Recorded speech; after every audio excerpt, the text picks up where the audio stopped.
Good evening, everyone. My name is Andrew Fracknoy.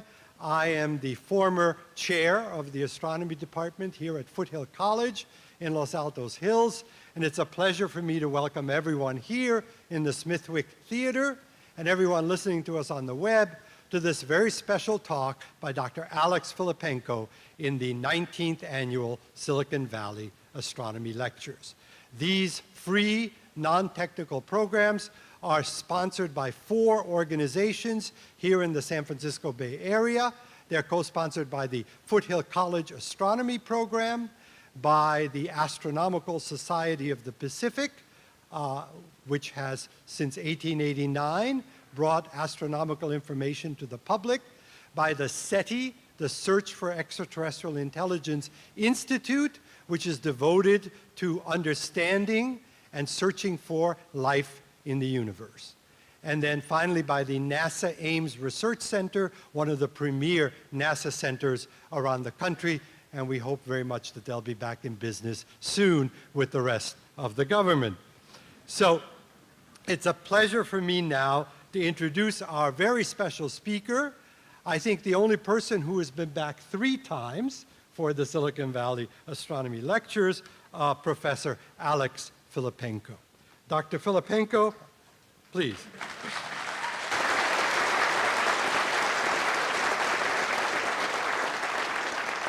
Many of you know him. Professor Filippenko was voted the best professor on the Berkeley campus a record 9 times. He was also the U.S. National Professor of the Year in 2006. He's the recipient of numerous prizes for his scientific research and was the only person to have been a member of both teams that revealed the Nobel Prize-winning acceleration of the universe. And he'll talk more about that tonight. For his research, he has been elected to both the National Academy of Sciences and the American Academy of Arts and Sciences. In addition to his work in research and education, he is the chair of the Lick Observatory Council and has worked actively to preserve the funding of this historic science facility. In fact, yes, absolutely, the Lick Observatory. I think it's fair to say that no individual has had as much to do with the saving of the Lick Observatory as Dr. Filippenko. He is one of the top speakers in the world of astronomy. Several of his courses have been recorded and distributed by the Great Courses Company. But I want to say that he has been really a role model for many of us in the world of astronomy outreach for how to combine a record-setting career in research with full dedication to outreach and education. He often talks about the dark energy which pervades the universe, but I'm here to say that no one has bright energy like Dr. Alex Filippenko. Please welcome him talking about his work.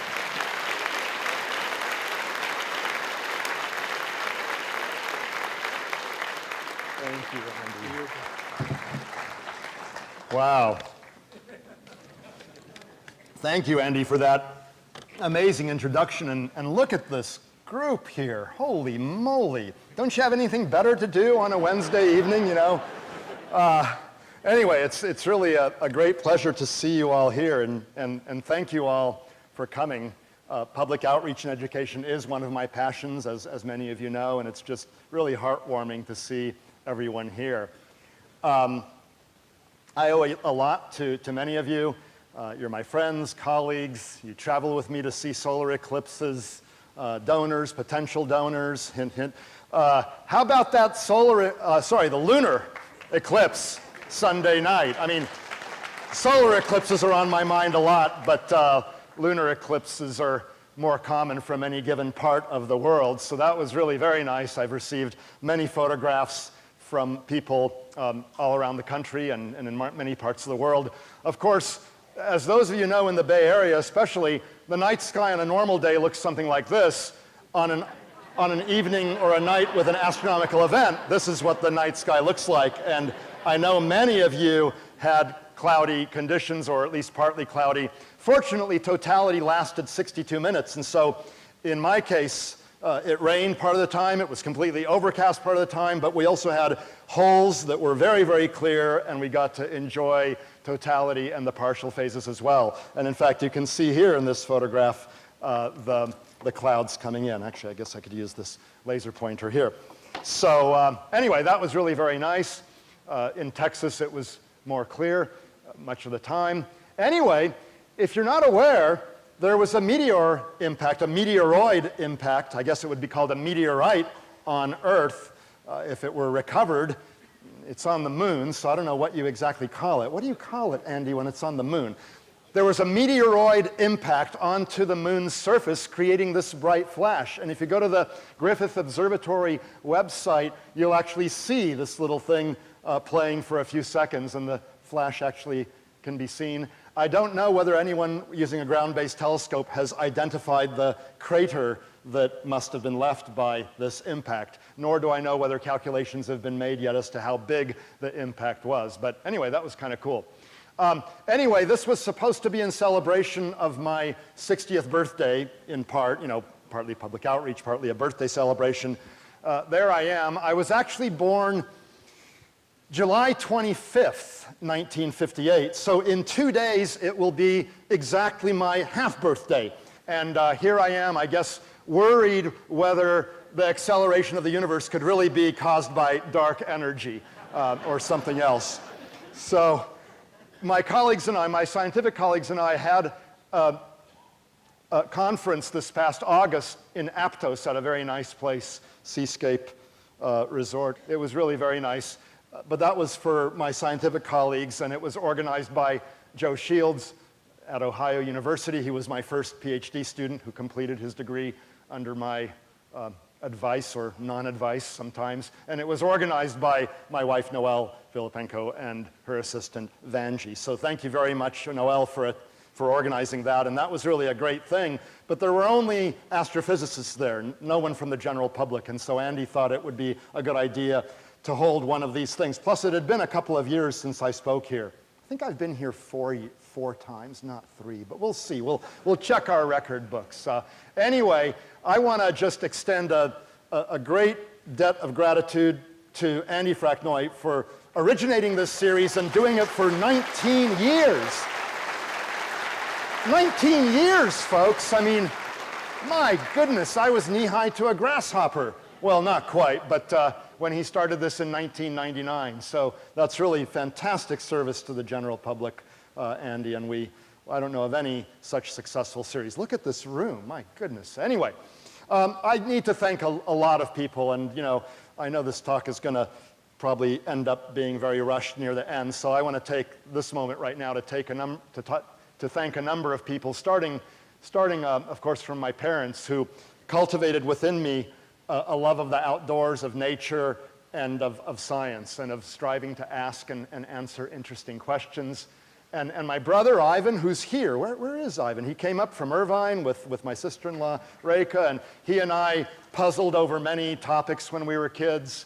And my first wife, Diana Lee, and my older kids, Zoe and Simon, who were very, very patient while I toiled away, and they were very young, and we were looking at this weird universe that's accelerating and everything, and I probably didn't spend enough time with them as a result of all my scientific and educational activities, but they were very patient.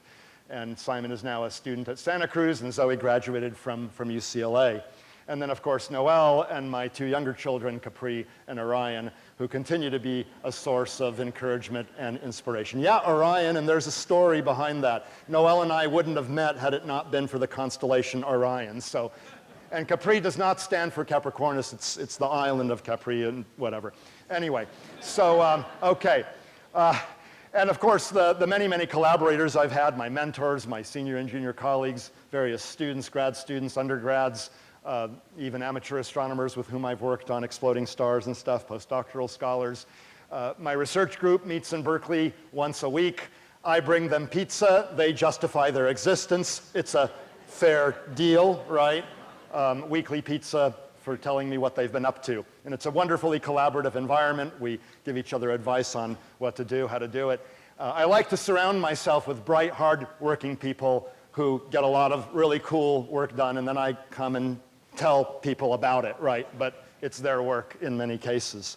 Let's start at the beginning. As I said, I was born in 1958 in Oakland, but we lived in Berkeley. There's Ivan on the left there. And so I remember being strolled around the Berkeley campus. My father was a mathematics graduate student. My mother was in library school and later became the Slavic librarian at UC Santa Barbara, and my father became a math professor. So I remember the campanile and these weird trees near it. But when I was around 6 or so, we moved to Santa Barbara, and there I am.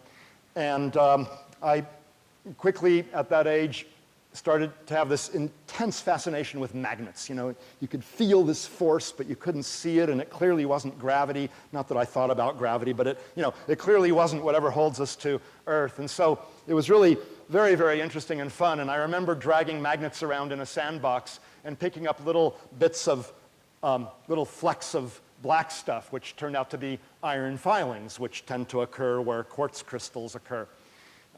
And so I'd pick up these iron filings and I'd play with the magnets, and the counselors at the school I attended at the time thought that this was a bit weird, that and the fact that I ate only peanut butter and jelly sandwiches. So they did not really nurture this curiosity in a 6 or 7-year-old kid. We moved to Goleta, a suburb of Santa Barbara, and it was convenient to switch schools. So I went to a new school, and there the teachers said, "Oh, you're interested in magnetism. Why don't you go to the library, and you'll find a book there on magnetism, and you'll find a book that will teach you how to become master of this weird new force that you're exploring." And of course, if you wrap a wire around a magnet and send a current through it, you can pick up nails and paper clips, and this was just wonderful. I could attach and not attach this wire and be master of this weird force, even though I didn't understand it. This then morphed into an interest in circuits and electronics. They weren't so fancy back then. I got this off the internet. I also had, as I mentioned, a lot of experience just wandering around in the outdoors, and so I became interested in all sorts of insects, and I would spend hours sometimes watching ants busily doing their thing. And I remember once watching a battle between red ants and black ants. Do you remember that, Ivan? And the red ants beat the pants off of the black ants because they had this stinging poison. I then started looking at microscopic things, amoebas, paramecia, little microbes, and that was really a lot of fun. So I was just getting sort of exposed to as much science as I could. And then around age 10, the chemistry bug hit because I was given a small chemistry set. Again, this was not it. We didn't have I don't have photographs from back then, and digital pictures weren't so easy to take back then. But I got this chemistry set, and that got me involved in chemistry, and any dime I earned, I spent on equipment. And I had quite an extensive home laboratory, and I did some very serious experiments, made synthetic rubber and Bakelite and various things. But I also spent some of my time playing with small amounts of explosives. And so here's sulfur powder, and those of you who have dealt with sulfur know that it sometimes sticks together in clumps, and you have to kind of mash it in order to get the clumps to separate into the powder. So I was sitting there making an explosive powder that should have been wet, but I wanted to make a small amount of it in the dry state. And I sat there with a spatula, squishing these lumps of sulfur, and the spatula rubbed against the bottom of the Petri dish, and the whole thing went off in my face. Had I not been wearing glasses because of poor eyesight back then, I probably would have been too stupid to have put on a pair of goggles, but that saved my eyesight. This is what happened, and I was around 12 or 13. But you know, I had this really great plan. I was a model student in middle school and high school, or so my teachers thought. So after hours, I was let loose in the lab unattended. That would not happen these days, okay? But here I am, no one suspected that I was this basement bomber, and so I had all this stuff at my disposal, and I was, president of the science club, and so I made all these flash powders and things. So chemistry was a great interest starting from age 10 and lasted easily through age 17. But at the age of 14, on Christmas Eve, my parents gave me a small telescope as a gift because I had already had some exposure to the various sciences, but not so much to astronomy. I took it out that evening in our backyard, and I chose a random bright star, and that was my first view of a star through a telescope, so that was kind of exciting. And then I chose another bright star, and it looked pretty much the same. stars are very big, but they're exceedingly far away, so they look like points even through a telescope. So the novelty was beginning to wear off, but before packing in for the night and thinking that in a few days I'll go to the library, check out a book, find out where the good stuff is, I decided to point to a third random bright star, and it looked fuzzy and big, and I let go of the telescope, let the jiggling settle down, and much to my surprise, I was looking at the planet Saturn. That night, I discovered Saturn. It didn't matter that millions of people had seen it before me. No one told me to point at that star. I discovered Saturn, and it knocked my socks off. And I thought, my goodness, if the rush could be so great, discovering something that everyone else already knows about, how truly great must it be to discover something or to understand a concept for the first time in all of humanity. And so this was a transformative moment in my life. Of course, the pictures now are much, much better, but it doesn't matter. I saw Saturn that evening, December 24th, 1972. However, chemistry was still my main interest at the time. I entered UC Santa Barbara in the College of Creative Studies as a chemistry major. I had won a prize that gave me a scholarship, and I spent a lot of time in the Department of Chemistry at UCSB during my freshman year. David Harris and Richard Martin took me under their wing. They set me to test and help design experiments for the junior level physical chemistry lab. I knew a fair amount of chemistry at the time, even as a freshman. Nuclear magnetic resonance spectroscopy, microwave spectroscopy as well. However, I had all these chemicals and other supplies at my disposal, and being a model student in the mid-1970s, they left me alone after hours, including Friday nights and weekends, and I had almost no social life, so that's where I was on Friday nights and weekends. I made explosives. Nitrogen triiodide, which is very sensitive when it's dry. You touch it, and it goes off. You slam the door at one end of the hallway, and the stuff will go off. It's really quite amazing stuff. I would put it at the tip of some chalk before my professors would lecture. I'd come in a half hour before lecture started and put it at the tip of the chalk of my chemistry professors and my physics professors, and imagine their surprise when they start writing on the board and it goes snap, crackle, pop, so that was great fun. But things started to change in my freshman year for 3 or 4 reasons. The first was that I took a course on astronomy, which had become a growing interest through high school, but had not yet surpassed chemistry.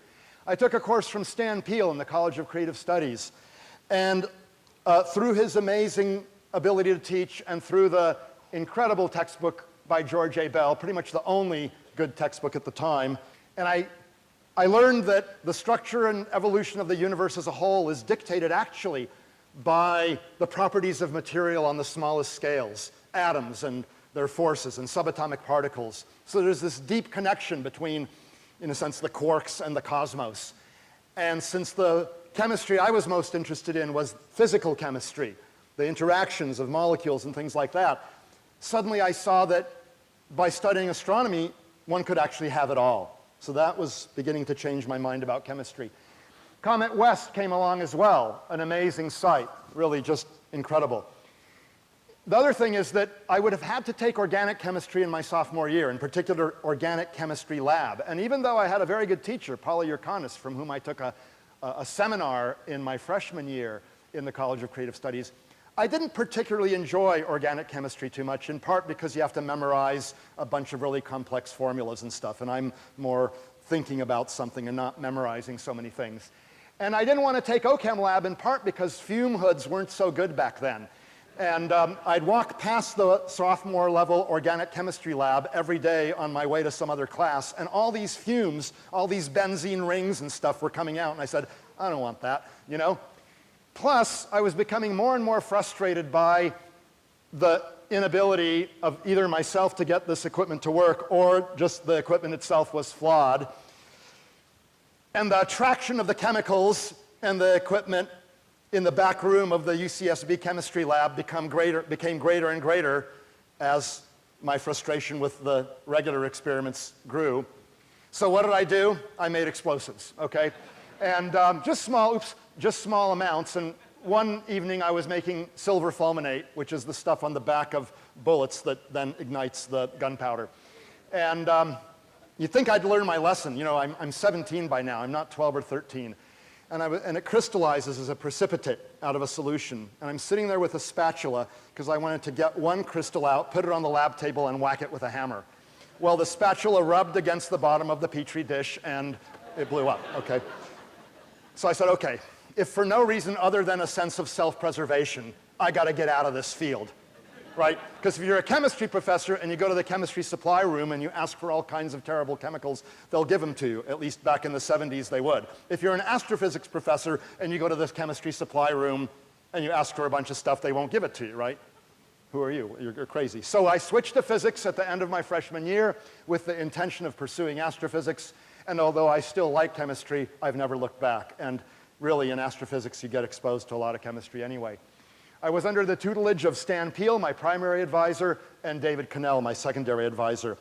And Stan, as I said, taught this course in my freshman year and then allowed me to teach a seminar in the College of Creative Studies using that book. So here I was, actually in my junior and senior years, allowed to actually teach a course as an undergraduate to a select number of students. And that ignited my interest in telling other people about science, which I hadn't done that much before, maybe my parents and my brother. And that then, you know, morphed into, decades later, teaching one of the bigger classes at Berkeley. And then in my senior year was another one of these amazing life-changing experiences where my advisor, Stan Peele, used classical physics to figure out that Jupiter's moon Io here, or Io, so he predicted using classical physics that Io should be molten inside because of a gravitational interaction, a change in gravitational interaction with Jupiter. And this prediction was made just days before the Voyager spacecraft flew past Io. And sure enough, here were all these volcanoes going off on Io. In fact, here's one that's erupting. And it was just incredible because here's this guy who used physics from back in Newton's time to figure out something for the first time and make a prediction shortly before the observational verification. And I thought, wow, that's what a scientist does. And he really did discover something new, not just Saturn, okay? You know, so that heightened my resolve to become an astrophysicist and to follow in his footsteps. He also took me to see my first total solar eclipse, February 26, 1979. The one this past August in Oregon was sort of a homecoming because it was very close to where I was in February of 79. The Dalles, Oregon, it's totally cloudy much of the time, even raining. But then the clouds started to part during the partial phases, and they cleared away just as the first diamond ring occurred. And totality was just unbelievable. And I came home to my parents just crying with emotion, saying, you know, I've got to see more of these things. I've got to take you to see one. And I don't know if Ivan was living at home at the time, probably not, but it was an amazingly emotional experience for me. And that then led to many, many total solar eclipses. I had a hiatus of about 12 years when I was a student and then a postdoc and then an assistant professor, and I was short on time and poor and all that. But in 1991, I took my parents to Mexico to see one, and then thereafter, I've hardly missed any of them. And so that's been really, really fantastic. One of the latest ones in a more exotic area was in Indonesia. The most recent one was this one this past August. How many of you saw it? Totality. Was it just an amazing experience? You know, one of these things that you should just not miss in life. If you have a chance to see a total solar eclipse, and if you were aware it was only 98 or 99% totality, if you couldn't get away, I forgive you. If you could have gotten away, but you didn't want to drive 30 or 50 miles, shame on you. You have another chance in 2024, okay? There's a world of difference between 98 and 99% total and fully total. I cannot fully describe it to you. You have to be there. The next one will be July 2nd, 2019. You know, that one's less accessible than the one that we had this past August. I'll be down in the South Pacific there. In fact, going to Pitcairn Island of Mutiny on the Bounty fame, which is really quite amazing because that is where, just off the coast, not that far from Pitcairn Island, the day of the April 8th, 2005 total solar eclipse that I got engaged to Noelle, who is now my wife. So here we will be going back to the same place. We might have to do a renegotiation. No, that's not what it's called. A commitment ceremony, right? A recommitment or something. And then, not negotiation, that was the wrong word. Okay, so, and then we actually got married right next to the 10-meter Keck telescopes in Hawaii. So that was, to our knowledge, the first ones up there to have done so, and maybe even still to this day, the first ones, or the only ones, but that I'm not sure of. Anyway, I spent a lot of time going back now a couple of years in the Department of Physics, UCSB, and again, because of Stan Peele, who knew the Lick director, Don Osterbrock, they got me a job as a summer guide at Lick Observatory for 2 summers, the summers of 77 and 78, where in the afternoons I would sell postcards in the gift shop and tell people about the 36-inch refractor and stuff. But at night I got to do research, which was really fun. I lived right up here in the old dorm. That was my window there, and I ate at ye old astronomers' dining hall, and I met a lot of famous astronomers and stuff, and so it was really great exposure, and they told me about their research, and that just got me more excited about becoming a professional astronomer. Here's the gift shop. Here's how it is now. It has a lot more things on sale now than it did back then. But anyway, we would also hold Friday and Saturday evening viewing sessions for the general public using the 36-inch refractor, something we still do, and I'll have more to say about that later. Underneath the pier here is James Lick's grave, actually. So anyway, go to ucolick.org to sign up for next summer. The tickets are free or at a small cost if you also hear music that night. But the research I did was with an old refractor that isn't there anymore. It's in the dome of what is now a 1-meter reflector, but it was the 12-inch refractor, and I got to study a globular cluster, Messier 15, a project that my predecessor, Richard Simon, in the summer of '76 had started, but we would take multiple photographs of this cluster to study a type of star known as an RR Lyrae star, a specific type of variable star where you can see the brightness versus time varies in a quite specific way. And this eventually led to my first published paper, which I published near the end, well, I submitted near the end of my first year of graduate studies. It got delayed quite a bit because I had to, take a lot of classes and stuff, but that was kind of cool. Over the years, it has only generated 17 citations in 38 years, so that means it wasn't a very influential paper, but it was my first exposure to real publishable research, and so it had a lasting impact on me, and it taught me a lot. And again, I owe it all to Stan Peele. Certainly the single most influential person professionally outside my parents and immediate family in my career as an astrophysicist. And although it's not my birthday today, it actually happens to be Stan's birthday today. He would have been 82. Happy birthday, Stan, but he passed away a few years ago. But really the single most influential person in my entire life. He wrote me a letter of recommendation for graduate schools. I wanted to go to Caltech to use Palomar Observatory and the famed 200-inch telescope. Dick Feynman was still alive at the time, and I didn't want to pass up a chance to take courses from him and get to know him, and I actually did get to know him. I was one of a couple of students who would ask questions during class, and not many other students would ask questions. I also worked with Tony Reedhead and Rad from India on pulsars. There's a pulsar in the middle of the Crab Nebula. Now you see it, now you don't. This is at optical wavelengths. I studied them at radio wavelengths. But it wasn't a very successful observational study because I wasn't very good at programming and I got hung up on some things. And plus Rad got me interested in theory, so I actually spent most of my time working on a theoretical paper with Rad. And that taught me that I wasn't a very good theorist.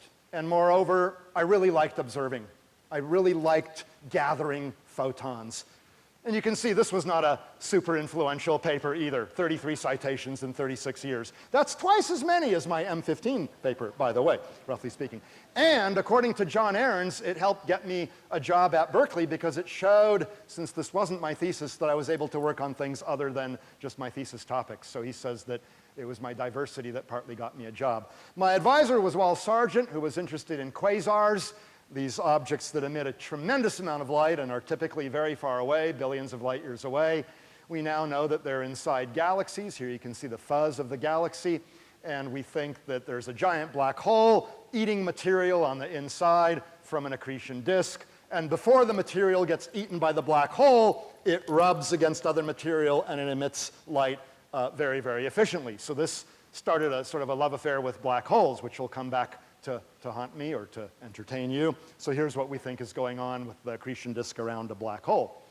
But there were less powerful versions of quasars called Seyfert galaxies, where you could see the galaxy and then sort of an extra dot in it.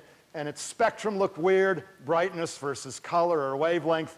Here's a cloud of gas that's ionized by normal hot stars, and here's one of these Seyfert galaxies. And the ratios of the line intensities are different from that, and moreover, you've got these broad thingies here, which are really kind of weird. So you've got, a Seyfert galaxy and a normal galaxy. So my buddy Matt Malkin, who's now a professor at UCLA, said, hey, Alex, let's study these Seyfert galaxies and figure out how much of the light consists of regular starlight and how much is coming from this putative accretion disk around the black hole. And so we used the 100-inch Hooker telescope at Mount Wilson Observatory, the very telescope with which Edwin Hubble had discovered not only the nature of extragalactic, as we now know, nebulae, or the spiral nebulae, but he then discovered the expansion of the universe. But in the Andromeda Nebula, as it was called at the time, he noticed a few novae, and then a thing he marked as a nova, and then he crossed it out, and he said, there. That's a variable star. It's a Cepheid variable star. It's related to the RR Lyrae stars in globular clusters that I told you about earlier. But it looked really faint, and they're luminous stars, so that meant that the Andromeda Nebula was a world of its own, a galaxy, an island universe. So it was a real privilege to be able to use the telescope that Edwin Hubble used, and in my opinion, over the course of history, the single most important telescope ever built, probably the 100-inch Mount Wilson Hooker telescope. So that led to this paper here, Malkin and Filippenko, that was in both of our theses. Okay, so then I kept working with Wall. He didn't have much to do with this first project, but he gave me a preprint of a paper on this nearby galaxy, 11 million light years away, M81, where two astronomers from Mexico noticed that these lines here had weird ratios, and they noticed a broad thing down there. And Tim Heckman, now at Johns Hopkins University, had done a survey of galaxies showing that a lot of them have intensity ratios in the nucleus that don't look like those that you expect from a cloud of gas ionized by hot stars. He called these things liners, low ionization nuclear emission line regions. So I went off and started studying liners to try to figure out, are they related to active nuclei like quasars, or are they related to hot stars in some weird way? And I traveled to various observatories, including Las Campanas Observatory in Chile, where I used the 100-inch DuPont telescope, and studied in particular a galaxy named NGC 7213, whose spectrum was really weird. And Jules Halpern, now of Columbia University, but at that time a postdoc at Caltech, led me in the right direction and really coached me, and with him we figured out what the spectrum of this galaxy was trying to tell us.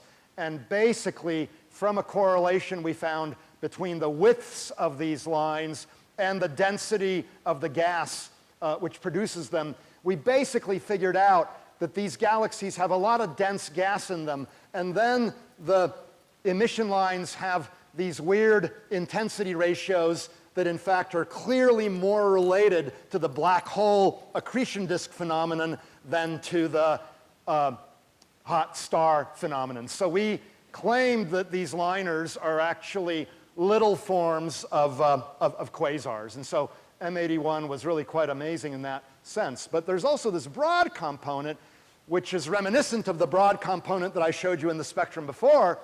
And so I decided to search in a bunch of normal galaxies, 500 normal galaxies, for small vestiges, small telltale signals of Seyfert-like activity, which might be present there, but only barely visible in terms of a broad component if you look carefully at the spectrum of the nucleus of a whole bunch of galaxies. And so I started by using initially the 60-inch telescope at Palomar, and then the big eye, which had been my dream when I was an undergraduate at Santa Barbara, and I wanted to go to Caltech to use what was then the biggest telescope in the world, the 5-meter Hale telescope. And through this project I did. I had a whole bunch of spectra where, indeed, we found a whole bunch of very weak, broad components. Not in all galaxies, even though it looks like it's there. When you subtract the starlight, this is a flatliner, okay? It's because certain types of stars have this wiggle in their spectra normally. But others, even after you did the subtraction, seem to have this extra component. And this is really quite prevalent in galaxies. So lots and lots of galaxies have a miniature quasar inside. And a graduate student of mine finally analyzed the full survey for his PhD thesis in 1995. But during this survey, we discovered the least luminous to this day, or at least one of the least luminous to this day, Seyfert galaxies. This nucleus here is an active nucleus in a galaxy where you wouldn't expect an active nucleus because it doesn't look like the right type of galaxy. But this thing here was clearly an active galaxy. It's got these broad lines. It's got all kinds of highly ionized lines, argon 4, iron 10. This is 9 times ionized argon, all kinds of weird things like that. So that was really amazing. So there was my thesis in 1984 from Caltech. And here's the cover page, okay, submitted in May. But the frontispiece, and you can see it kind of leaking through the other side there, was this cartoon that a graduate student friend of mine, Roger Linfield, found. It was illustrated by Gary Larson. But it has me in hell, whistling away, happy with my work, and a couple of my fellow grad students are like grunting and, this is terrible life, and gosh, they make us work so hard at Caltech and stuff. And here's my advisor, Wallace Leslie William Sargent, and the department chair, Marshall H. Cohen. We're just not reaching that guy. And so I put this in the frontispiece of my thesis, actually. So my PhD thesis examination committee was a bunch of heavy hitters. These are among the greatest minds ever in observational astrophysics. And in chapter 5 of my thesis, I figured this is a really boring chapter where I begin to discuss the results of this survey. And I thought that they wouldn't read it. So to test them, in the middle of page 197, I describe each of these galaxies, what's interesting about each of the galaxies. And by this time, you are probably very tired and wish this thesis would end. But cheer up, having progressed this far, you deserve a reward. To win a beer or perhaps a glass of milk, Wall, he hated milk, write NGC 4192 on a sheet of paper and give it to me at the beginning of the exam. Now, after I had passed the exam and they signed the form, I then said, are any of you going to claim your prize? And they said, what prize? And then I pointed this out to them. And 3 of the 4 admitted not having read the thing, because I figured I'm the world expert at this point on my topic. And Wall said, well, Popsicle, as he called me back then, I started reading that chapter from the beginning and I got bored. So then I started going from the end and I got bored. And so I never got to the middle.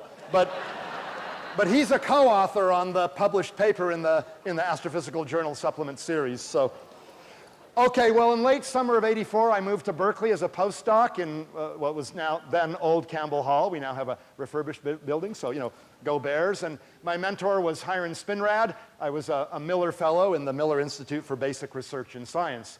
And so the main telescope I used at that point was the 3-meter Shane telescope at Lick Observatory.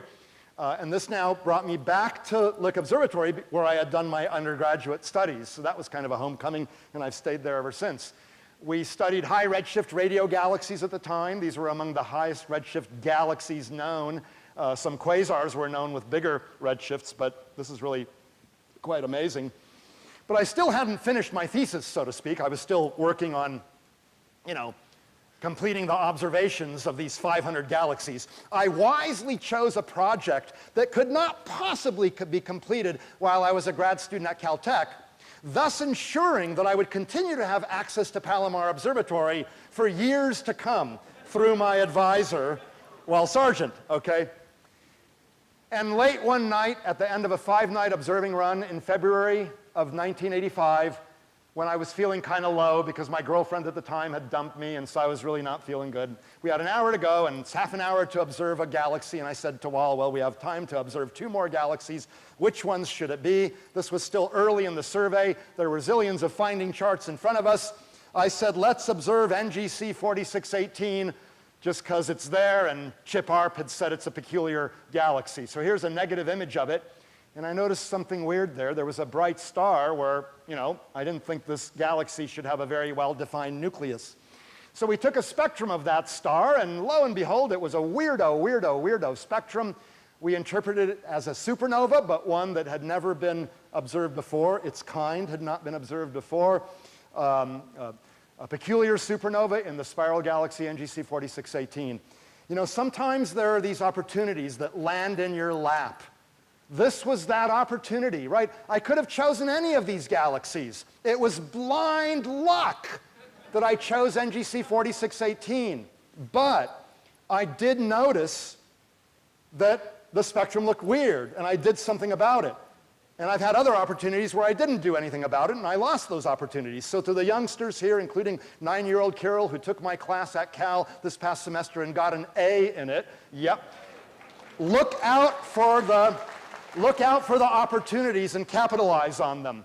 This changed my life. Not just my career, my life. I mean, if anything had gone differently, I wouldn't have met Noel, I wouldn't have met whatever, So it turned out that this was the core of a red supergiant like that of Betelgeuse. Now, Betelgeuse doesn't have an iron core yet, but it will someday. And then eventually what happens, the iron core, after a day or so after having formed, it collapses. The rest of the thing explodes. I've given talks about exploding stars here before. You get a type 2 supernova. Type 2 because it's got a bunch of hydrogen. But if the hydrogen has been lost through winds or transferred to a companion, then the outer layer might be helium. Or even the helium might be lost, in which case the outer layer is carbon or oxygen. Carbon and oxygen, they form at the same time. So then they'd look like type 1s, supernovae without hydrogen, yet they would be completely different beasts than the type 1As that I'll describe shortly. So it turned out this was a type 1c. And here are winds from a massive star. Here's transfer to a companion. Anyway, this got me super interested in supernovae, exploding stars. And then, in February of 1987, in the Large Magellanic Cloud in the southern hemisphere, supernova 1987A appeared. Cover of Time magazine, bang, a star explodes, providing new clues to the nature of the universe. More important than the Israel spy case fear, because things like that happen every day.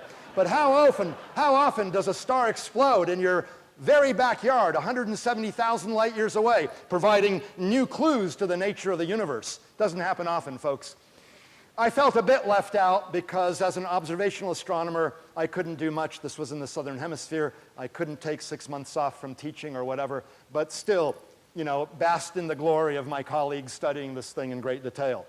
Meanwhile, I had my chances. I found some weird things that looked like a type 2 initially. Here's the hydrogen. Then later on, it looks like one of these type 1c things. Don't worry about those narrow guys there. They're irrelevant. So that turned out to be a type 2b. And Bob Kirshner, even a famous astronomer at Harvard, even said when I published this paper, type 2 in youth, type 1b in old age, he said, no, you observed the two different supernovae. What do you think, I'm dumb? Come on. No. Sometimes these mistakes are made. You think you're observing one object, you're observing another. So his skepticism was well justified, but it turned out these things are real, and we found other ones since then. Anyway, supernovae are really cool. Here's one brightening up. And there was this guy, Reverend Robert Evans, who in Australia would look at images of galaxies through his telescope. And he knew the pattern of Milky Way stars surrounding the galaxy, and he would notice when there's a new star without consulting his charts. He would later consult them if he suspected something. So that was really cool. I thought, wow, it's really cool to find supernovae this way. But there was a group in Berkeley led by Carl Pennypacker and Saul Perlmutter that was finding supernovae using a telescope at Lick Observatory near the Berkeley campus. And they would take pictures and they would find these supernovae. This is a picture from our search, actually. But nevertheless, people were finding supernovae, and that was great. So I thought, well, let's have a robotic telescope that will mostly do the follow-up studies of supernovae that Evans finds or the Berkeley Automated Supernova Search finds. So the Katzmann Automatic Imaging Telescope at Lick Observatory. Not a big telescope by today's standards, but anyway, it's robotic, so we don't have to be up when it's operating. And the director at that time, Joe Miller, let me put the telescope up there. It's out behind the 3-meter and the automated planet finder. Dick Treffers put it all together in terms of the electronics. I have no idea what's going on there. And Michael Richmond did the initial computer programming. October 25th, 1996, the Kate dedication with Sylvia and Jim Katzman and Marcy Greenwood, the then Chancellor of Santa Cruz. But it turns out that the Berkeley automated supernova search team shut down after a while, and neither they nor anyone else was finding very many supernovae, so I decided to start looking for them with this telescope. Since we couldn't follow up many of them, we might as well look for them and follow up those that we find. So our first one, after a year of trying, was 1997 BS, a supernova of questionable integrity, given its name, 1997 BS. Well, a fellow in China, whose work I had been admiring from afar in Beijing, his group had found some supernovae in that past year using a technique very similar to the one I was trying to use. And this fellow, Weidong Li, had applied for a postdoctoral position in my group.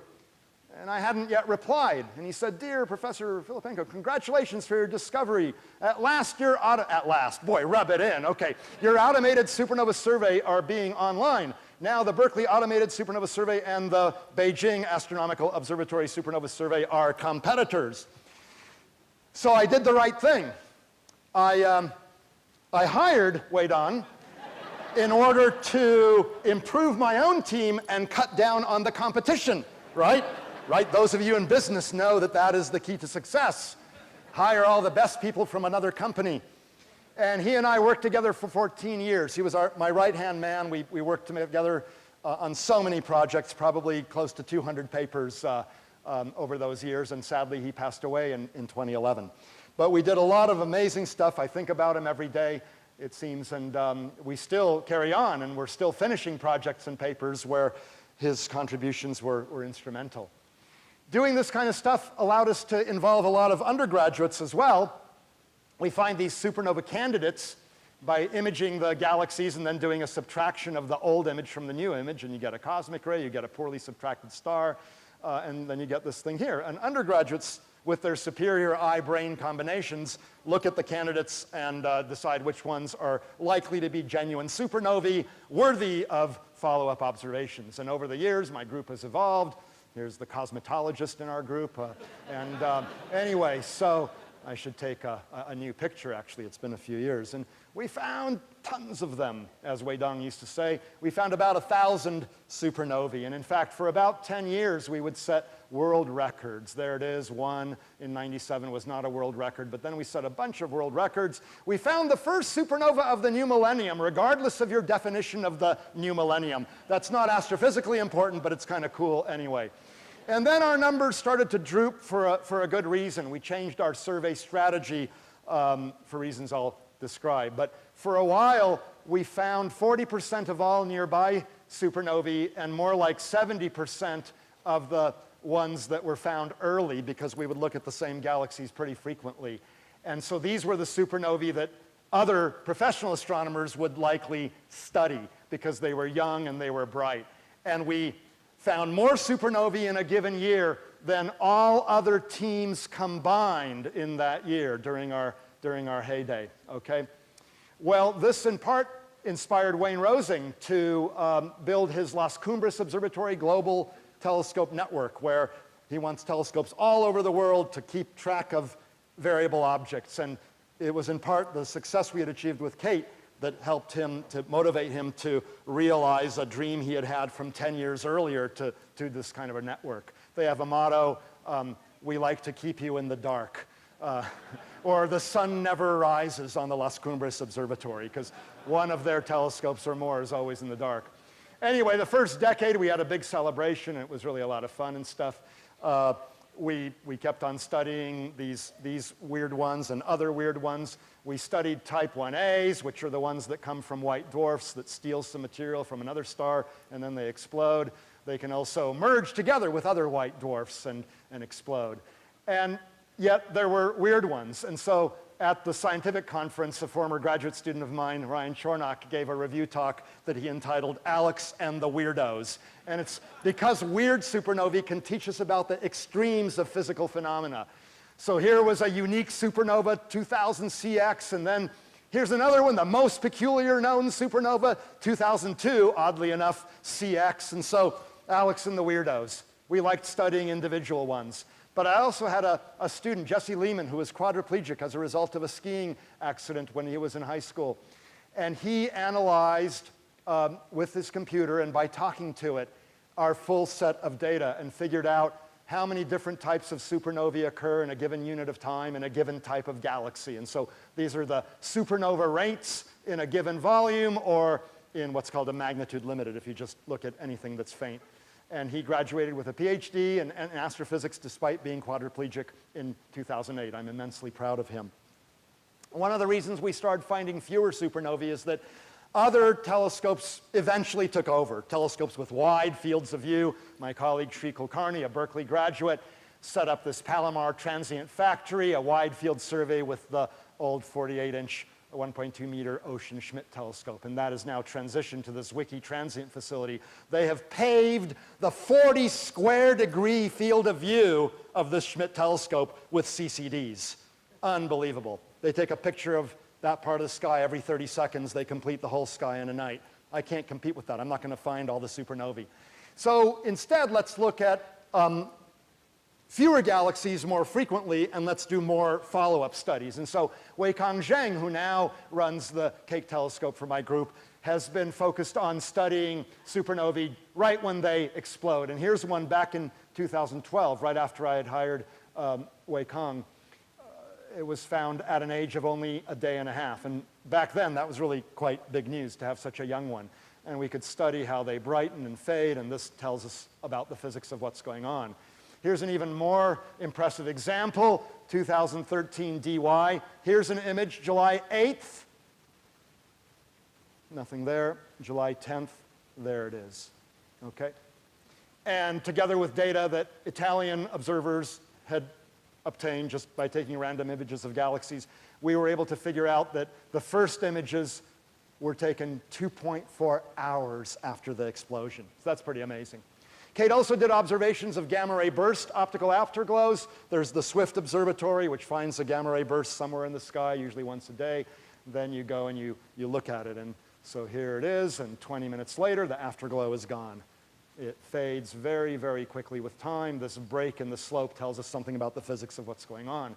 We even automated our procedure so that the software would automatically even find the supernova candidate the gamma-ray burst optical afterglow candidate by comparing with ancient images like the Palomar Digital Sky Survey. So that was cool. What are these things? Well, there are short ones. There are long ones. And so there's a short one, there's a long one, there's sort of intermediate ones. Stan Woosley and others figured out that the long ones probably come from massive stars of a particular type that are rotating pretty quickly, and their core collapses to form not a neutron star, but rather a black hole, and a bunch of energized particles go shooting out along the axis of rotation, the path of least resistance through all this material. And they go shooting out as two relativistic jets, and if you are aligned with one or the other jet, then you will see the gamma-ray burst. If you're not aligned with it, then you'll see some other type of supernova, not a gamma-ray burst. And a former student of mine, Tom Matheson, showed that very well with this gamma-ray burst in 2003. Then there's the short duration gamma-ray bursts, and with my junior colleague, Josh Bloom at Berkeley, we showed that they're probably the merger of two neutron stars. Other people had this idea as well, and that was beautifully confirmed a year ago in August with the magnificent detection, not just of gravitational waves from merging black holes, but gravitational waves from two merging neutron stars. The Fermi Gamma-Ray Telescope did indeed see a gamma-ray burst, a weak one, associated with that merger event 130 million light years away. And that's a factor of 10 closer than 1.3 billion, which was the first merger of black holes found in September of 2015. I'm proud that one of my former students, Ryan Foley, now an assistant professor at Santa Cruz, he and his group running a telescope in Chile at Las Campanas Observatory were the first out of 6 or 7 teams to identify the optical counterpart of this merging pair of neutron stars. And study of that counterpart showed that merging neutron stars are, as predicted, the source of short-duration gamma-ray bursts and the source of cosmic gold. So there were all sorts of headlines. Astronomers discover cosmic gold. But gold in your watches or in your rings comes from merging of neutron stars. But I don't suggest that you invest in machinery to go out 130 million light years to mine that particular pair of neutron stars. Anyway, with Kate, we hope to find these things, the optical counterparts, when the gravitational wave observatories turn back on in about a month or two. And we'll do follow-up as well with the Lick Observatory 1-meter reflector. One reason we're able to do so much now is that all of the UC campuses have these remote observing stations set up so that students can do the observations from their home campuses. That's fantastic, because even from Santa Cruz and Berkeley, it's a 4-hour round trip. And from UCLA, Irvine, San Diego, they have to fly, rent a car. Undergrads can't rent a car. Plus, they have classes to take. So this was a game changer, having these observing rooms that were set up by Bob Kibrick at the UC Observatory's offices. So we monitor supernovae as they age, and the students can take data in real time. And Mohan Ganeshalingam here wrote a program that would automatically do the subtraction of the galaxy image before there was a supernova, and there it is. You didn't even know it was there, it turns out, but it's there. And we got all these beautiful light curves of brightness versus time. We then study them with bigger telescopes. We get a whole series of spectra, and that's the other thing we can do at Lick, is take a whole series of spectra, because we get lots of time and we share lots of time communally, and everyone's gregarious and very cooperative and collaborative. Whereas at Keck, which I love to use, everyone gets like one night every 6 months, and so they're very protective of their own time. Understandably so. So am I. But at Lick, we can collaborate a lot more. The studies of supernovae take us to the global geometry and fate of the universe. In the early 1990s, data on galaxy clusters, motions, etc., suggested that the universe was not all that dense, 30% of the so-called critical density above which the universe eventually recollapses. So this would be a universe that expands forever. A theory called inflation suggested that it was a critical density universe. The way to figure it out is to measure the expansion history to determine the fate. So measure the speed of the apple many, many times during its journey. You can predict then whether it'll come back or escape. So here's the observed Hubble diagram, the distance versus the recession speed or redshift, the Hubble, or now Hubble-Lemaitre law, after the Belgian priest and astrophysicist Georges Lemaitre, who actually had evidence of the law prior to Edwin Hubble. So it's now recommended you call it the Hubble-Lemaitre law. I should change it here. But anyway, here's the apple that goes up and comes back down. Here's an apple in an empty universe. It keeps going at the same speed. Here's an apple in a critical density universe, approaches 0 speed. Here's an apple in the low density universe. So you go back in time and you measure what the universe used to do. So that's the theoretical diagram. The observer's view is this, and I'm running out of time, but this is what you would expect if you're an observer. You measure the distances of objects, of galaxies, not using their redshift. That's unfair. You can't use their redshift. You need the distance some other way. And you plot it against redshift. Here you get Hubble's law. That's because all these curves intersect at the same place with the same slope. But then you have deviations, okay? So, on a multiple choice questions, it should have been one of the answers right there. So we go and we look at galaxies and we try to figure out their distances. And we do that by measuring the apparent brightness of type 1a supernovae, whose intrinsic brightness we know because we've measured them in nearby galaxies. And they're all about the same, or so we thought. Look, they look very similar.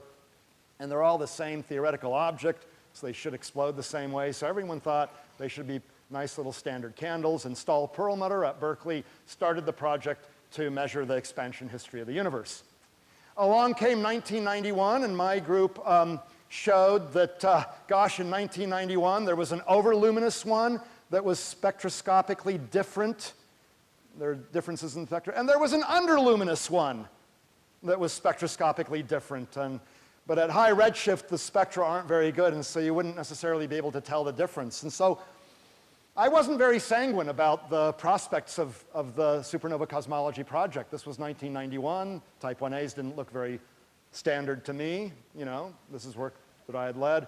But then Mark Phillips and Mario Amuy at Cerro Tololo in Chile found that, my goodness, the intrinsically more luminous ones decline and, it turns out, rise at a faster rate than the less luminous ones. So if you measure the light curve, then you can standardize these things, you can calibrate them. It's like not all light bulbs are 100 watts. Some are 80, some are 125, but you read the label on the light bulb. This is what this is allowing us to do, to read the label on the light bulb.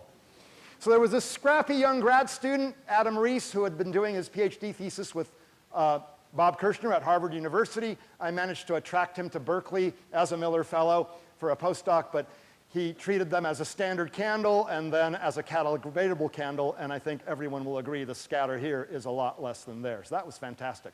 So right around then, Brian Schmidt, another former Kirshner student, decided to start, along with Nick Sunsef, a competitive group competing with SOLS, the High Redshift Supernova Search Team, the High Z Supernova Search Team.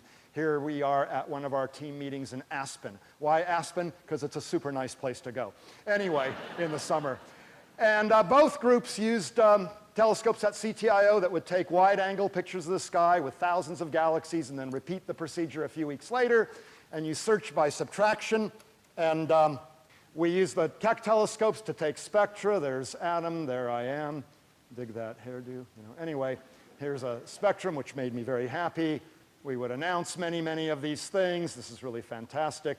We didn't go to Aspen just to hike around. We would exchange topics as well and ideas.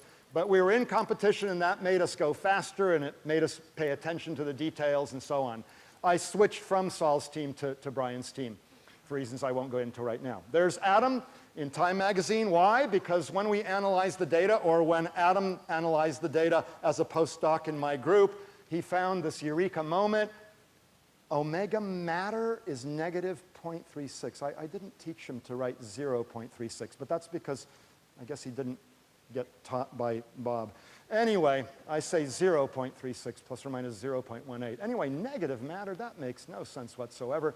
Here's omega matter, negative matter. Who ever thought of that? That's kind of crazy. But the cosmological constant, well, that's something Einstein had thought up nearly a century earlier to make a static universe. And so that's what we concluded. Astronomers see a cosmic anti-gravity force at work, and I was actually privileged to be the first to report this officially to the world, representing at that time the High Z team, but at a meeting where both teams were present. So we published our papers on this. The High Z team published this one in September of '98. Perlmutter's team, and I'm down here somewhere, published in June of 1999. That is my single pair of most highly cited papers. 11,000 citations, not quite 17 and 33.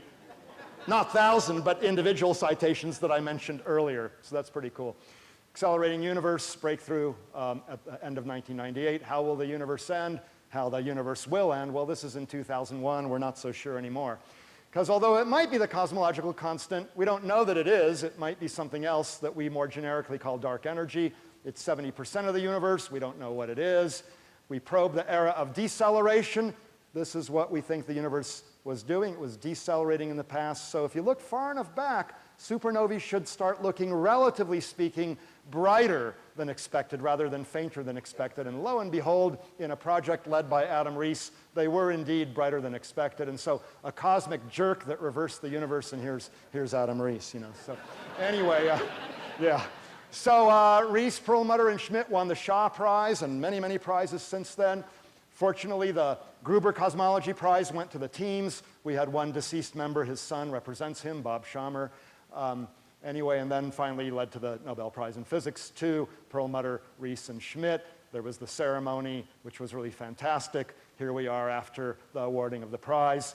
Here's the group shot for Saul's team. I wasn't in that shot, not because I wasn't in the team, I was, but at that moment, the High Z team, my main team, was having its celebratory lunch, at which Noelle revealed her consolation prize for those of us who did not officially win the Nobel Prize in Physics. Dark energy is the new black. Sometime later, quite recently, the Breakthrough Prize was given to all of us. They realize that science is now done with teams and not just individuals, you know, white-bearded, gray-haired old men in, you know, lab coats. That's not the way science is anymore. And so kudos to the Breakthrough Foundation. But the real joy was in making the discovery. Never in my wildest dreams, looking at Saturn that night, did I think that I would be associated with a discovery of this magnitude. It was just not in my mind, and it was not my motivation. I just wanted to contribute in some small way. Is dark energy really the cosmological constant? We're still not sure. It could be getting stronger, in which case we'll all get ripped apart someday, but not before next week's midterm exam or anything like that. So the big crunch could happen, whatever. The most recent surprise is that the current rate of expansion is higher than expected. Higher than expected from what? Well, the microwave background people make measurements of the early universe, and with the standard model of cosmology, they then predict a Hubble constant of 66.93 with a very small error bar. Previous direct measurements seemed possibly at odds, but with big error bars, so not a clear discrepancy. So, that was neither here nor there, possible conflict.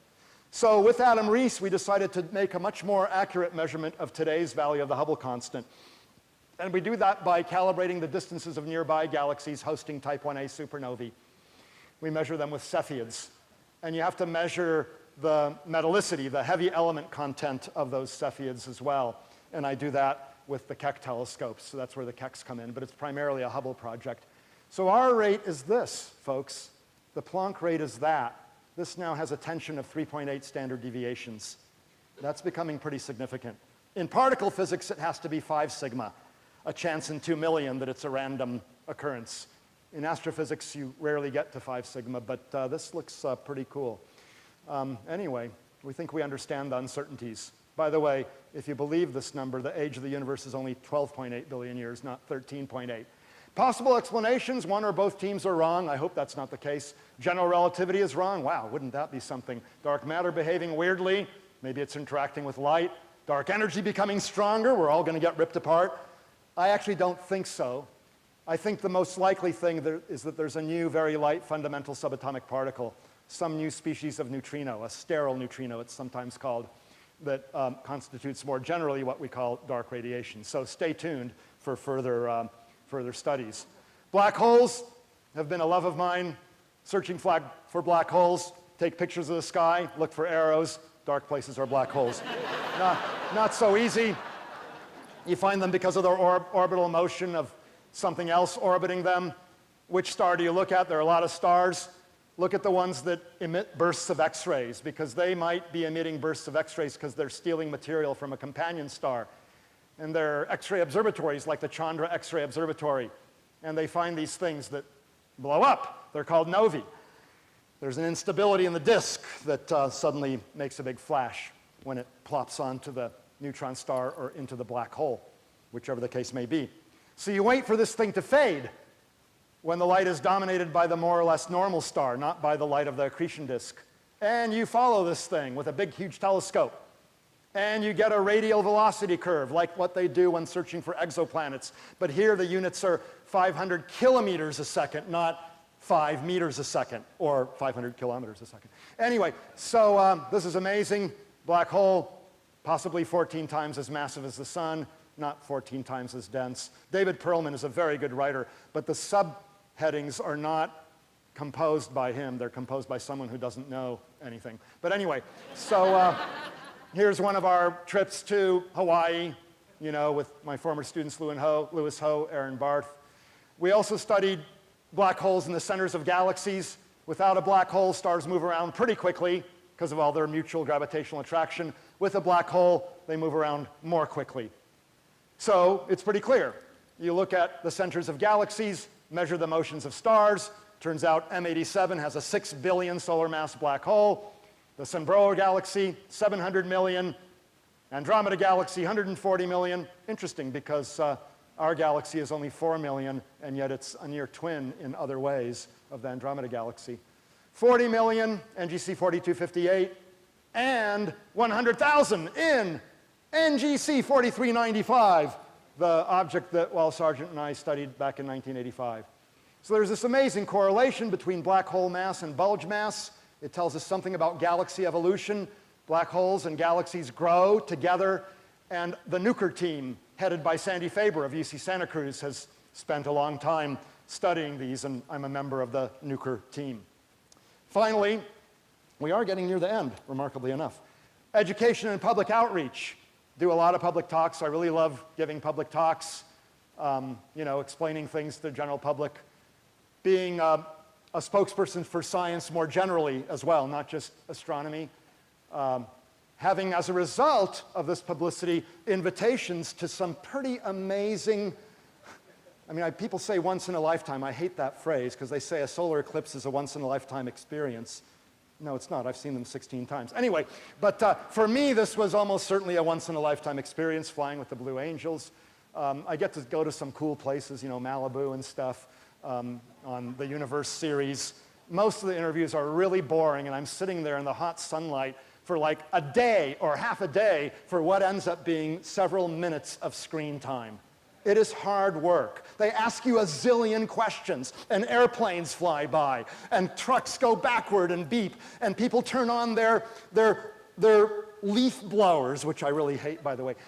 It's hard work, but I do get to meet some interesting people as a result. Stephen Fry in America, I was in that. I got to fly with 0G and experience weightlessness, and 6G, up to 6G with the Blue Angels. Anyway, that's not me. That's some publicity shot they have. I tried my hand at writing textbooks, inspired in part by my experience with George A. Bell's amazing book.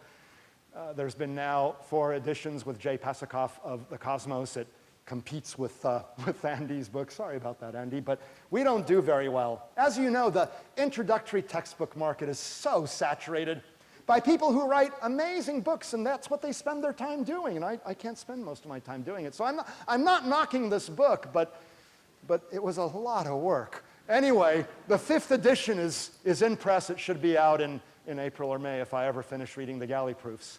I've recorded, as Andy said, lecture series. This one here nearly killed me. Noel can attest to that. I recorded these 96 lectures on an average of 1.5 to at most 2 hours of sleep per night. I kid you not. I was doing other things. I hadn't prepared them, whatever. I have other series as well that didn't kill me quite as much. I love teaching classes, small classes, big classes. The key to a big class is you have to be an actor. You have to entertain these students. So here I am dressed as a black hole during my infamous Halloween lecture, which DuBose Montgomery, others have seen here. I throw out celestially themed candy to illustrate the Hawking evaporation process. It's great fun. Students have come to me 20, 25 years later, and they say, I don't remember a damn thing from your class except for Hawking radiation and how you described it. Astronomical Society of the Pacific, of course, I'm a great supporter of. Dissemination of science, unifying educators, the general public, researchers, and students, and amateurs. I was president for a while, vice president, board member, and so on. I'm a board member of the Chabot Space and Science Center in Oakland, which does a tremendous amount of outreach. Astronomy is the gateway science. We get the kids hooked on science and technology. Most don't become astrophysicists professionally. That's okay. You only need a limited number of us at any given time, okay? But it inspires them to be more likely to pursue areas of science and technology. And they then go on into areas like computer science, medical physics, engineering, applied physics that are more immediately useful to society. So I'm a big supporter of Chabot and Eric Rudney, who's long been the president of our board, and Adam Tobin, the current executive director, are both here, and thank you all for coming. I love Chabot. I've been a big supporter of Lick Observatory in particular, Keck as well, and other projects of the UC system, the 30-meter telescope. I'm a big supporter because of the research you've seen us do. Long-term studies. I didn't even talk about exoplanets. Collaborative work where you need lots of time. Students are involved, more so than with things like the Hubble Space Telescope, because that's just too precious time.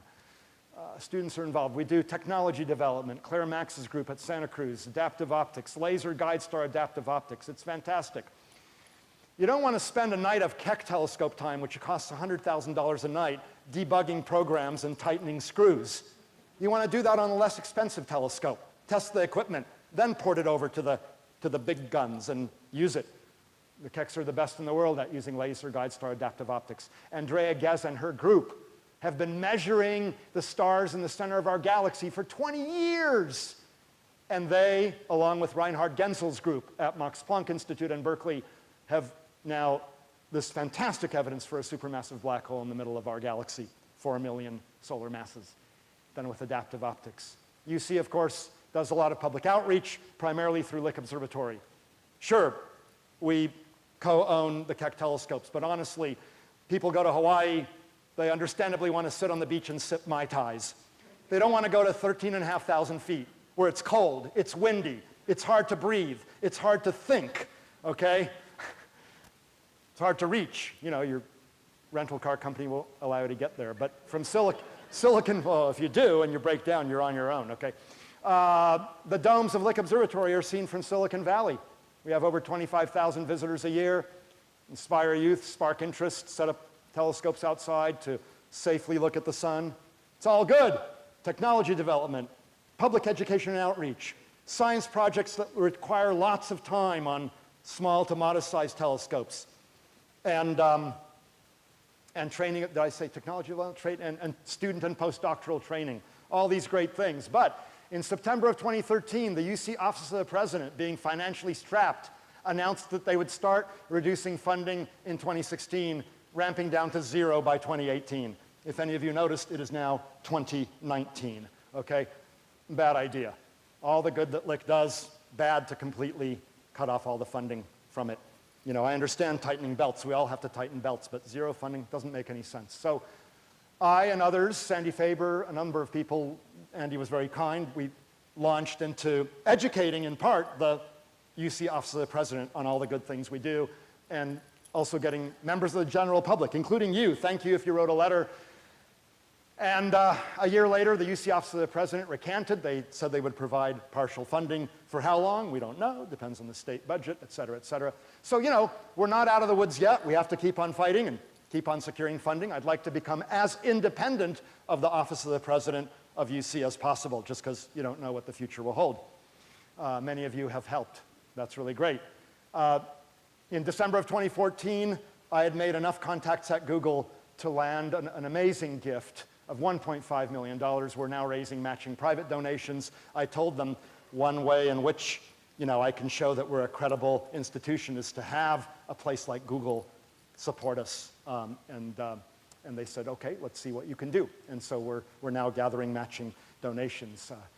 If you'd like to do that, you can put Lick in the search box, give.berkeley.edu. And or you can join Friends of, by the way, you don't have to give $1.5 million, all right? Small amounts with many, many people do a great amount of good. But if you want to give $1.5 million per year, super. Okay, so Friends of the Lick Observatory. It's a great institution. I'm the president of the Lick Observatory Council that oversees this. Your support would help Lick thrive. Give.berkeley.edu. A big thank you to many, many, many people who have just made my career so amazing. Many, many individual donors and supporters in spirit, the various institutions I've been part of, just incredible. An amazing amount of thanks to my family. I have to pinch myself, really, that my life has been really quite magical, both my personal life and my professional life. It's amazing. And someone asked, am I retiring? I'm not retiring, it turns out, but just we thought 60 is a good round number. And so, of course, my many mentors and colleagues and students and all of you, the general public, for helping make my life and career so richly rewarding and stimulating. It couldn't have been any better. Thank you so much.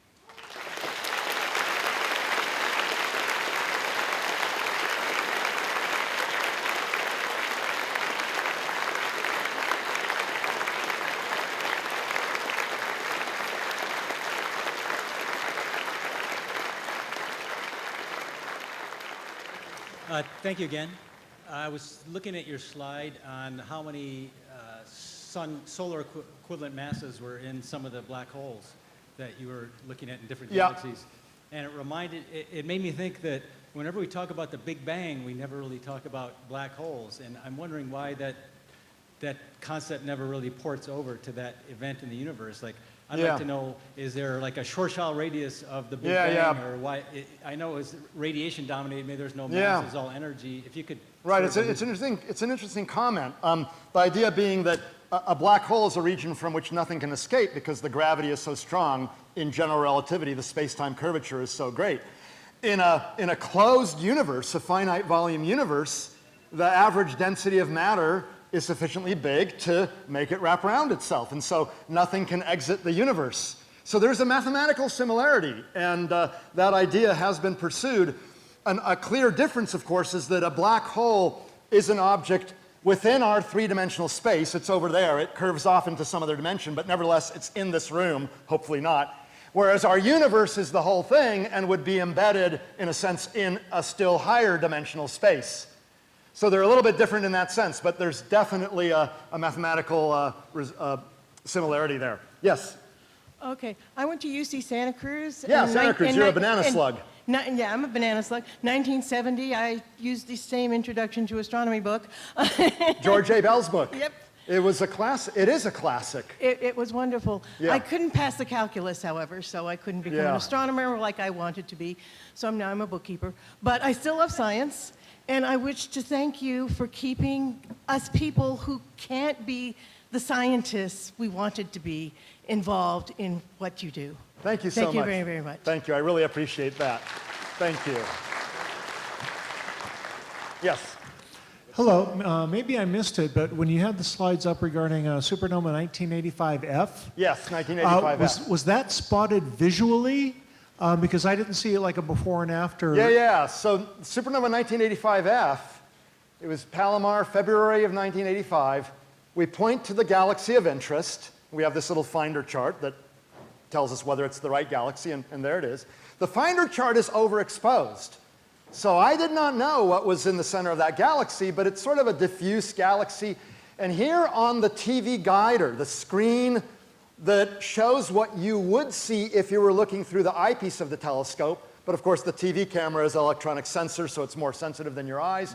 Here's this bright spot in this galaxy, sort of near the end of what looked like a bar, and it just looked a little bit puzzling to me. In other words, I wasn't sure that that wasn't the nucleus of the galaxy, but the galaxy was sort of otherwise diffuse. Or it could have been a Milky Way star just sitting there, but it would have been pretty darn close to the center, and accidents happen, coincidences. But I said to all, let's take a spectrum not only of that fuzzy diffuse bar of starlight, of galaxy light, but let's include in the long slit spectrum this bright star. And we looked at the spectrum immediately, and our jaws dropped. But no, there was no before and after image. This is long before the photographic images with CCD detectors. Evans might have discovered it, because this is around the time when he was doing his visual search, but this galaxy maybe wasn't in his list. He only has a certain number, 1,000, 1,500 galaxies that he has memorized. In any case, no one had found it, and by the way, it turns out, by our estimate, it was 8 or 9 months old at the time we discovered it. So it's kind of interesting that no one did find it any earlier, because it would have been much brighter earlier. But this shows how little galaxies were being surveyed for exploding stars in the mid-1980s.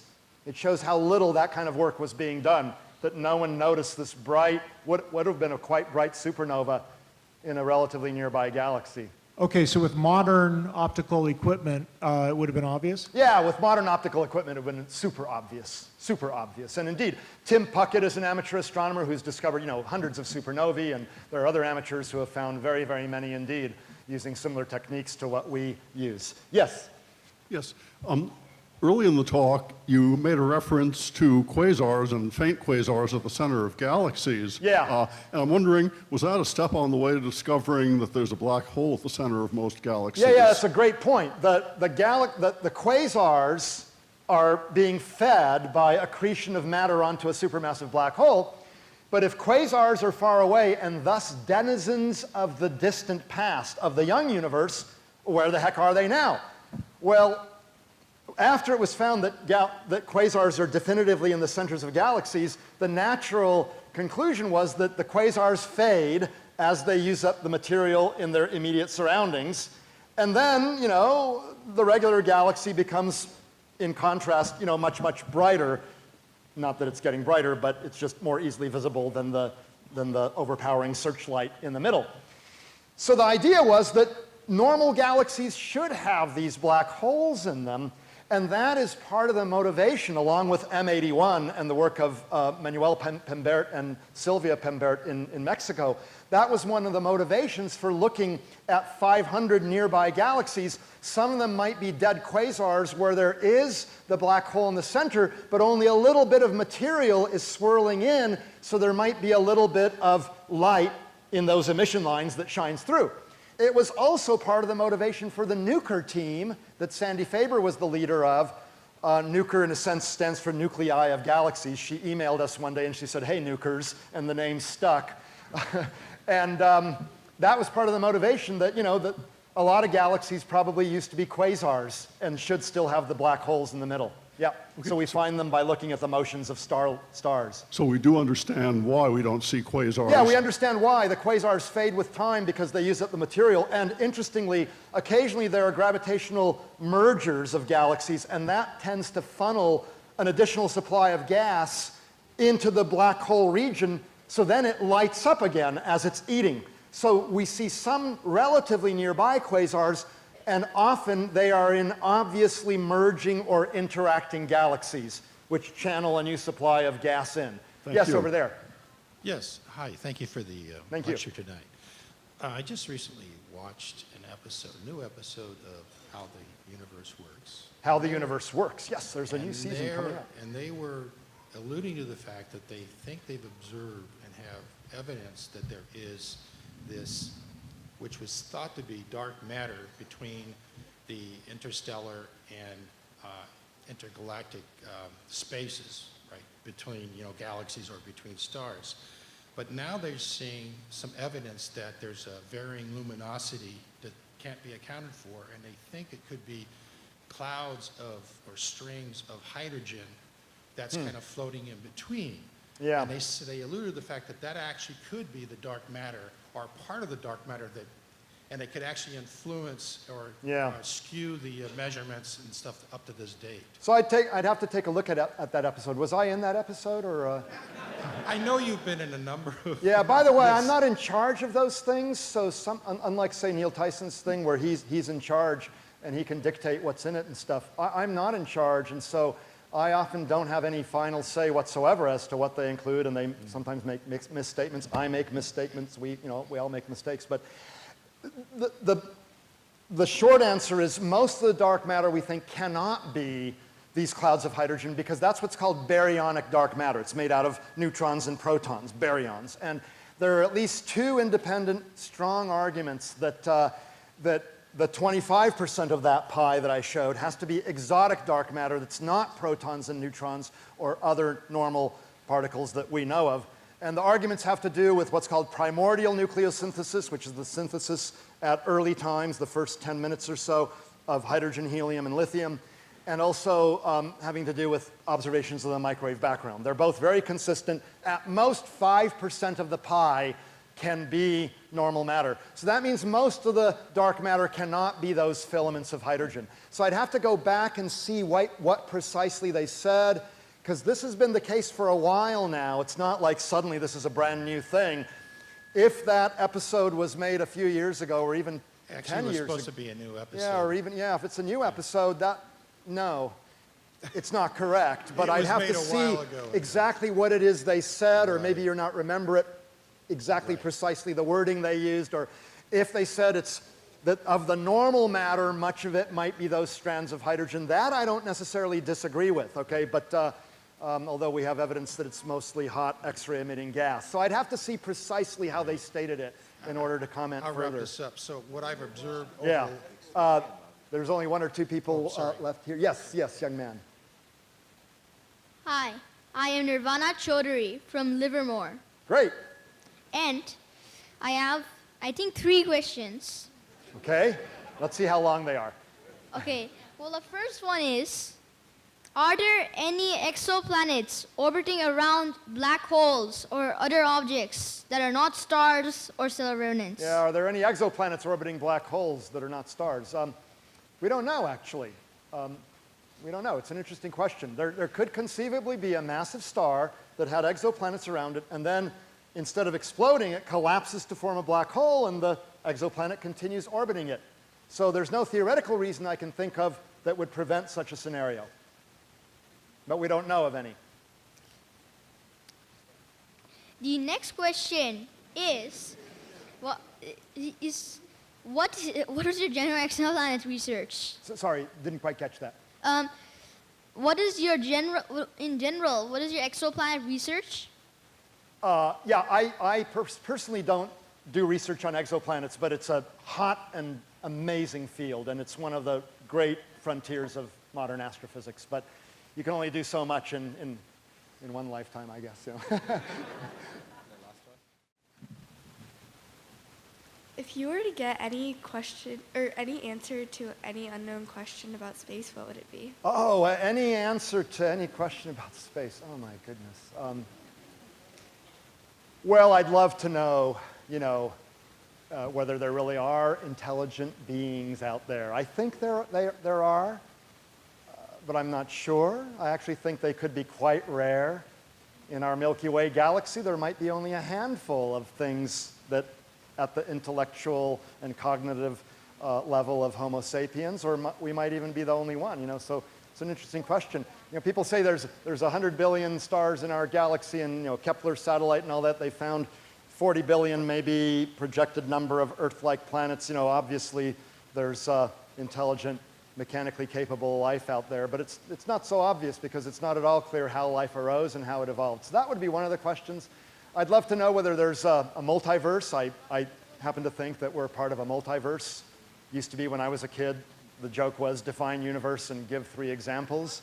Now we think there really are possibly multiple universes. I'd love to know what the dark energy is. I mean, I'm really inquisitive, and I've not made a ranked list.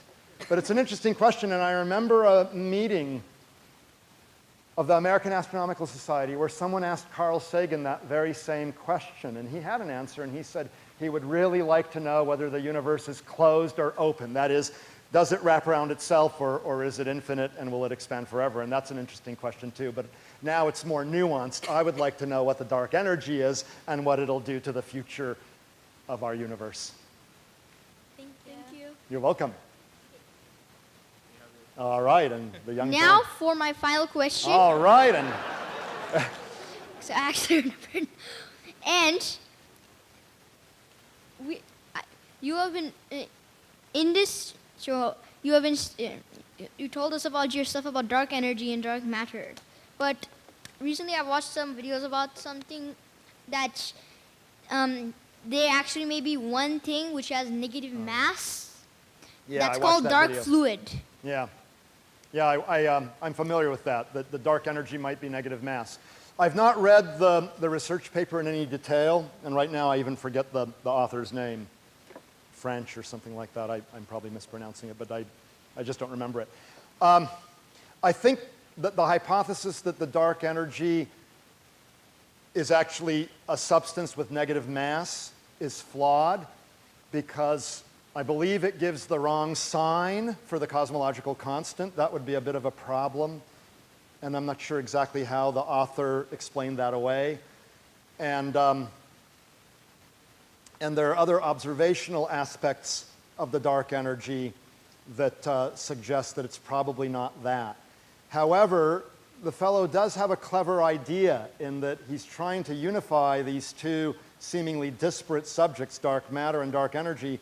And apparently, I've not verified this or talked to experts because I only heard about this a few days ago, but apparently he's done simulations with a bunch of this negative mass stuff on the outskirts of galaxies that does end up reproducing the so-called flat rotation curves that Vera Rubin and her colleagues first measured in the 1970s. And if that's true, that's an interesting thing that he's able to reproduce that. But, you know, modern cosmology has so many observational constraints now. The observations are so good. The cosmic microwave background radiation measured by the Planck satellite, et cetera, et cetera. There are a lot of constraints any given hypothesis has to satisfy.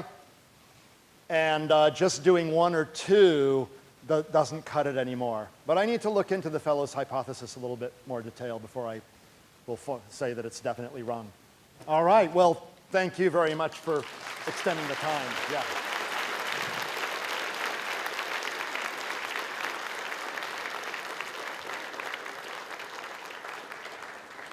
Yes, let's thank Dr. Filippenko for covering the universe at all scales. And thank you all for coming. I think this was the first standing room only Silicon Valley astronomy lecture. So drive safely, and we'll see many of you in February. Thank you very much.